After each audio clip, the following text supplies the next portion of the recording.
What about these poll numbers for Biden? I mean, it's just been cratering really ever since day one. Does he get out of this from a historical perspective, Craig?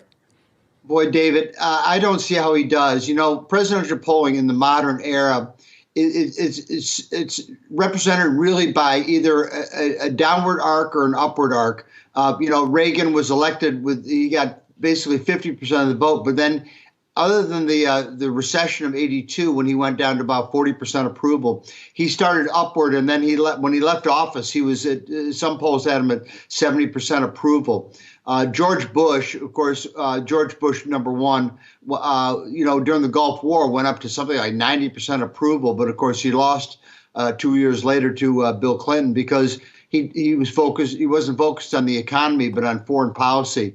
Bill Clinton never got approval rating over the high 40s, low 50s.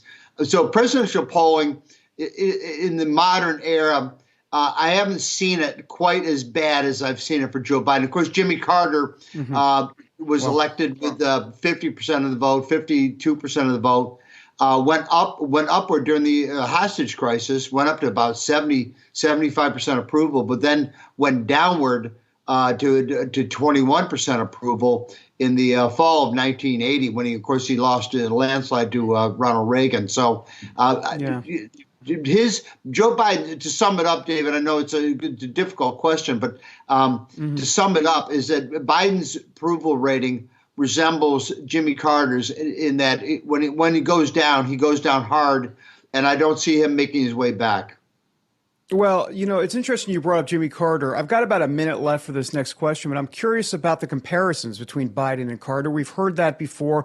What do you make of the comparisons? I mean, if you look at overall prices since Biden's administration began, they're up 15% across the board. During Carter's reign, we call it a reign of terror, potentially. It was up 18%. Overall prices were up 18%. And of course, we know about all of the long lines for gas and everything there. How do you see the comparison?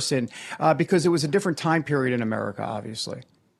I see, David, great question. I see a lot of parallels between Carter. Carter was mystified by power. Carter was lost in power, and so too is Joe Biden. He doesn't know how to attack inflation. He doesn't know how to attack the border. He doesn't know how to. There are many, many things he doesn't understand about the presidency. He can run for office, but that's one thing. It's another thing to govern as president, and he's going to go down in history as probably America's worst president ever.